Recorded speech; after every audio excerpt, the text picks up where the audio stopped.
Ah, vous savez ce qui est lourd là-dedans? C'est que dans l'idée, ça devrait être un épisode qui me plairait bien, parce qu'on se centre enfin sur les persos secondaires, on leur donne de l'importance, on les fait participer à l'action, et vous en faites rien.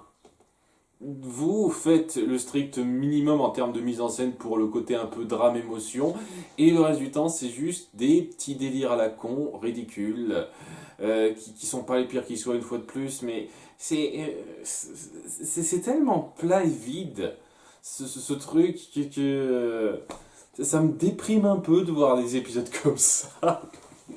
Parce que bon, ce qui se passe, c'est ça commence sur Eteria avec Hordak qui a fait une grande tour de retransmission pour s'adresser à tout le monde sur Eteria et leur dire n'ayez crainte, je suis là pour vous, dénoncer Adora, elle n'est pas de votre côté, blablabla, le discours typique du grand conquérant qu'on a vu 50 fois.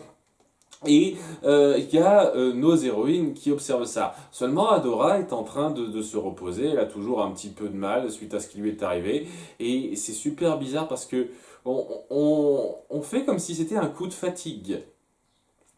Alors que c'est pas un coup de fatigue.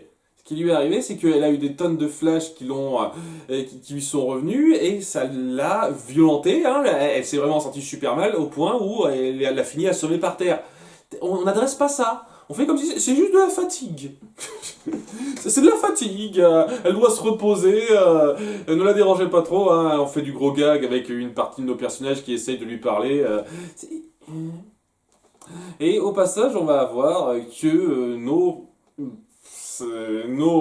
princesses principales, Flèche d'Or et Mika, en termes de présence. Je crois qu'on voit personne d'autre à part cela, quoi. Ils ont posé un camp là et tous les autres personnages ils sont dans leur coin ailleurs. Même Ténébra, je crois, j'ai pas souvenir qu'on la voit une seconde quoi. Elle a aucun rôle donc on la voit pas. Ils viennent de s'installer dans la forêt du murmure à un endroit reculé où ils sont censés être protégés et on va foutre ça en l'air au passage. Je tiens à le préciser ça aussi. Et on appuie à peine la proximité des personnages en dehors de nos principaux quoi. Bon, on m'avait dit que le couple de princesses Tournelle et je sais plus qui là aurait un rôle important dans cette saison 5. Pour l'instant, j'attends. Hein, on verra. Hein. J'attends impatiemment de voir le moment où elles brilleront, mais là, elles n'existent pas pour l'instant. On les a pas vues une seule microseconde, donc super. C'est cette façon de gérer votre casting.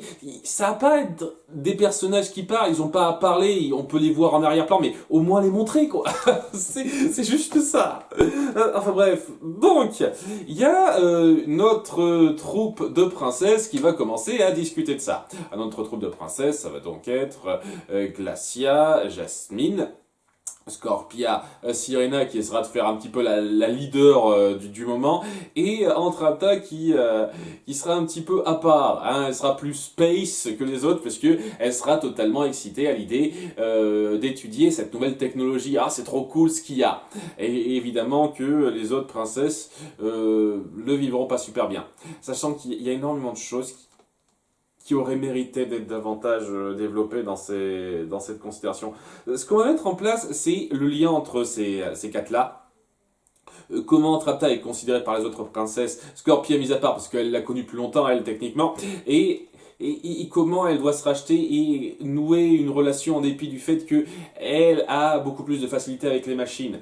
Ce qui est très intéressant dans l'idée, mais ça omet d'une part le fait que elles l'ont abandonnée en la croyant morte et qu'on appuie à peine ce ressentiment. Ça devrait être un ressentiment qu'elle devrait avoir gardé entre Apta. Ça aurait pu être un truc sur lequel on pourrait jouer, mais non, elle s'en fout royalement de ça. Et elle.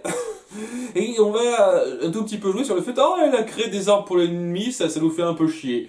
On lui fait pas trop confiance. Scorpion essaye de la défendre un petit peu en disant ok, et on se dit très bien, on va essayer de se servir d'elle, de lui demander son aide pour nous aider à retrouver le signal. Et ça va être un peu le truc de cet épisode. L'intrigue centrale, c'est nos 5 princesses qui vont suivre Entrapta. Enfin, c'est plutôt Sirena qui commandera tout le monde et Entrapta essaiera de trouver le signal.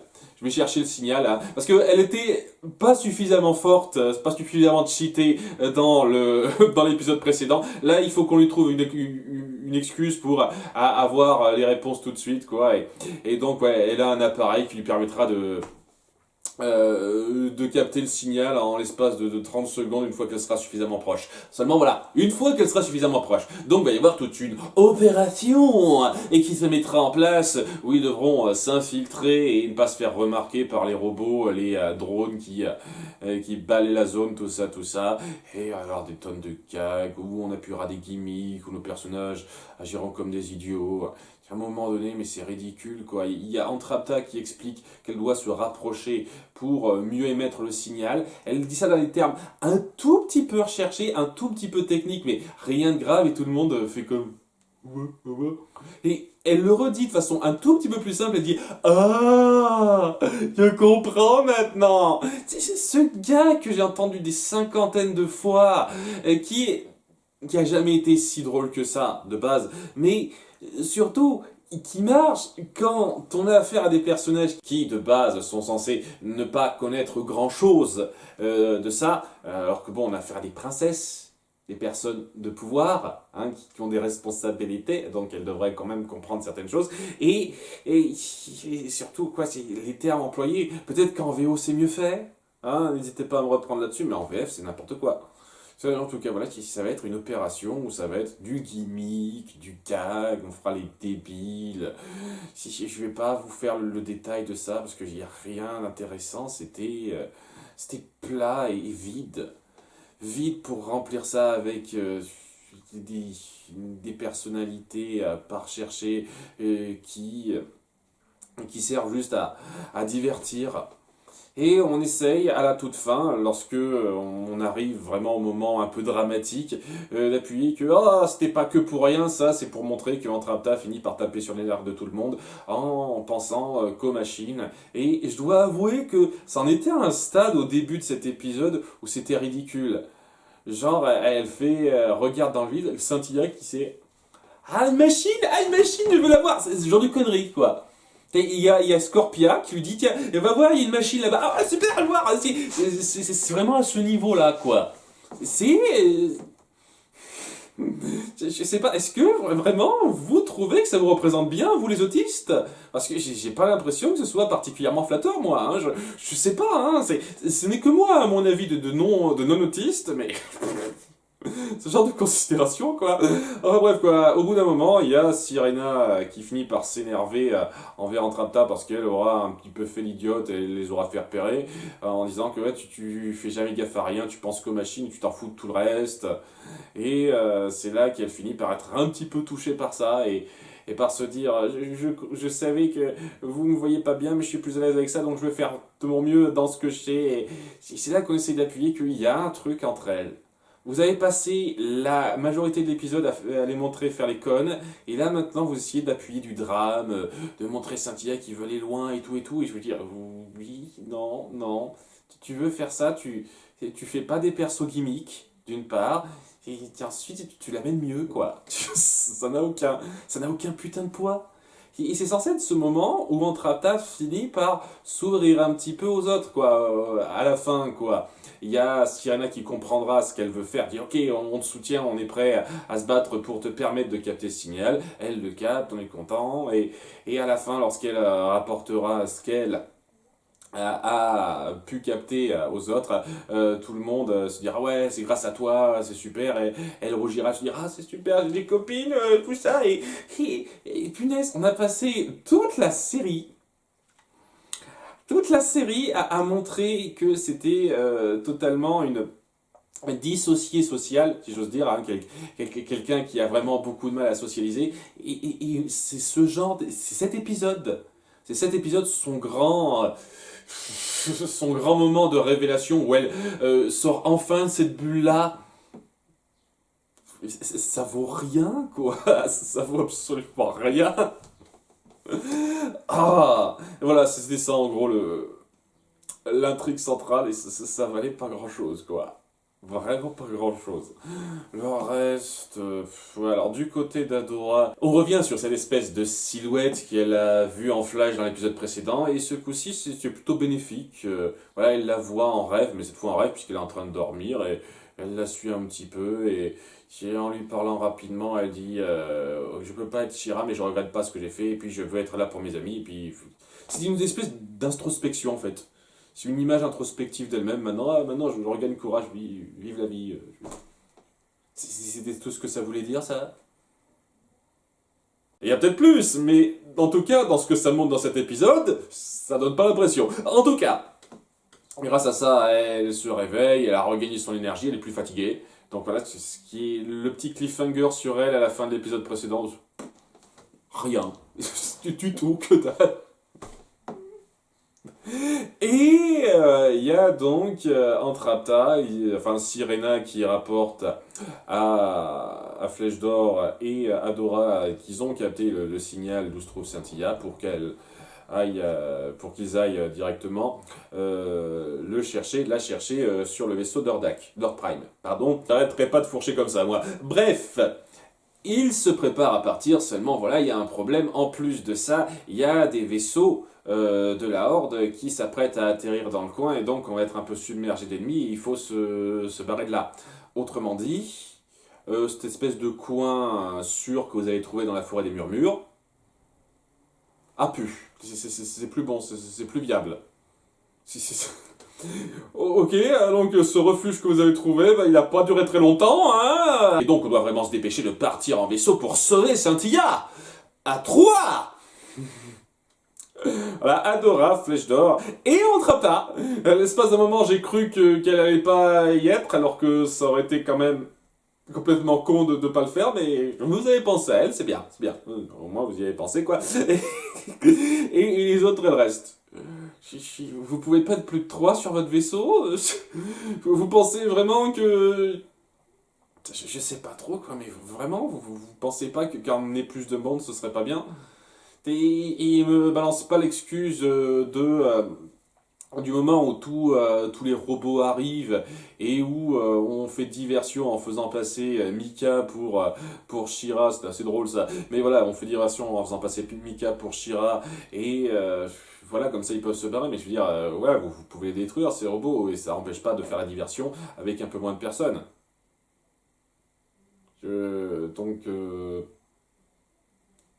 bah, ok, c'est pratique, comme ça il va y avoir une rébellion encore présente sur le coin. Je me doute, mais je savais que si vous vous attaquez directement au vaisseau d'Ord Prime, et que vous gagnez contre lui, il y a moyen de, de finir la guerre vite aussi. Hein. Bon, je pense pas que ça se fera, puisque j'ai le sentiment que Scintilla va être sauvé dans l'épisode qui suit, et dans l'épisode 4, ça va être la réunion avec Mika. Ou peut-être qu'on fera durer ça plus longtemps. On verra, on verra.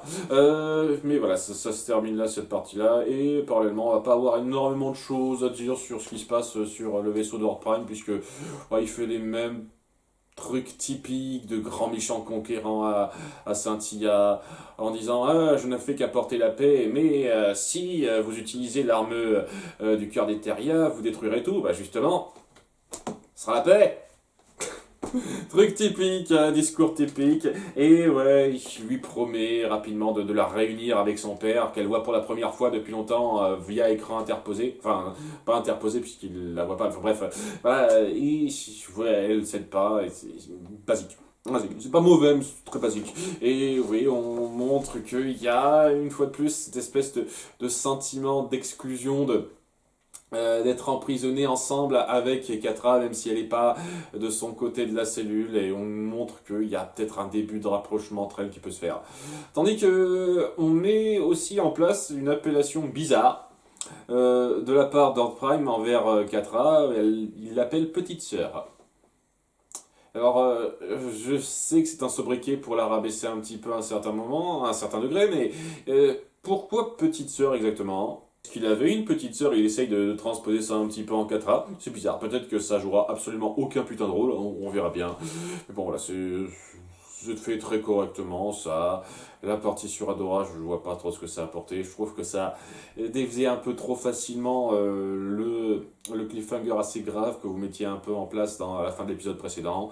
Et toute la partie sur les princesses était très très pauvre. Allez, je veux dire que c'est moyen, hein, voilà, vraiment moyen de justesse. Hein. Si j'étais généreux, je dirais, allez, c'est potable, mais moyen, moyen. On a perdu trop de temps sur des conneries et si c'est ce moment pivot qui va définir le changement de cap d'Entrapta qui finit vraiment par être proche de ses amis, tout ça, ouais, ouais. Ça rend vraiment pas justice à ça. Vraiment pas. Hein, alors que ça aurait été cool. J'essaye un petit peu de me mettre dans un univers parallèle où on aurait traité les personnages au sérieux dans cette série. En partant de l'idée du concept exact pour Entrapta, c'est-à-dire quelqu'un qui est à fond dans ses robots et qui socialise pas. Seulement plutôt que d'appuyer ça avec des gros gimmicks, et des petits délires perso où elle s'extasie surtout, on montrait que ça l'affectait vraiment et que on appuyait ça de façon un peu plus grave. De façon plus sérieuse, on montrait ces petits moments de solitude où elle n'arrive pas à socialiser. Et on pourrait faire quelque chose de très fort là-dessus dans l'épisode suivant, l'épisode qui va suivre après, quoi, ou puisqu'elle se rend sur le vaisseau d'Ord Prime avec Adora et Flèche d'Or, et ben elle pourrait être un petit peu forcée de choisir entre son amour des machines et son amitié un peu naissante. Parce qu'on pourrait appuyer quelque chose d'assez fort dans le fait que ça pourrait être délicat pour elle de gérer ça. Imaginez par exemple Core Prime lui propose de bosser sur ses machines, mais pour ça elle devrait trahir ses amis et faire quelque chose de mal envers eux, quoi. Ce genre de choses, ça pourrait être très bon si c'était vraiment géré au sérieux et que c'était pas un personnage gimmick. Parce que je suis désolé de dire ça, mais bon, c'est un personnage plus gag qu'autre chose. On appuie quelques moments un peu sérieux autour d'elle, mais la majorité du temps, c'est la folle dingue de machine, et on fait du gag autour de ça. Et si on avait traité la chose plus au sérieux, je pense que on aurait pu faire quelque chose de mieux avec ça. Hein, c'est un peu le problème, si je dois faire un parallèle une fois de plus avec My Little Pony, c'est que Pinkie Pie, dans le même ordre d'idée, puisque à nouveau on sent qu'il y a un trait un peu similaire dans la personnalité. Pinkie Pie, elle a ses frasques dans un monde où elle peut se permettre de les faire. Et avec un état d'esprit, une personnalité qui ne la rend pas asociale à un certain sens. Elle est juste hyper sociale, c'est le contraire dans un sens, hein, c'est hyper social. Donc son comportement excessif colle davantage à son trait de caractère. Et étant donné qu'on se met dans un cadre où les problèmes, la plupart du temps, sont de l'ordre des petites choses à gérer, hein, des choses pas énormément graves, la plupart du temps, et ben ça rend son excentricité beaucoup mieux placée par rapport au récit, pour moi. Alors qu'Entrapta, j'aime bien son excentricité, hein, je la trouve drôle, sincèrement, je vais pas le nier, vraiment, je le redis, mais est-ce qu'elle se mélange bien là-dedans, dans ce récit vraiment sérieux, qui essaye de raconter quelque chose sur la durée, c'est vraiment un conflit qui dure du début à la fin, eh ben je trouve pas. Je trouve pas que ça se marie super bien. Je trouve que ça fait légèrement tâche. Mais bon, c'est le cas avec beaucoup d'autres personnalités où on joue surtout sur nos princesses comme des gimmicks. Donc, enfin bref, voilà, ça met en place donc le début de départ vers le vaisseau d'Ord Prime et la rescousse de Cynthia qui risque de pas se passer, c'est bien que ça. On verra hein, comment ça va se dérouler. À bientôt pour l'épisode 3, bye.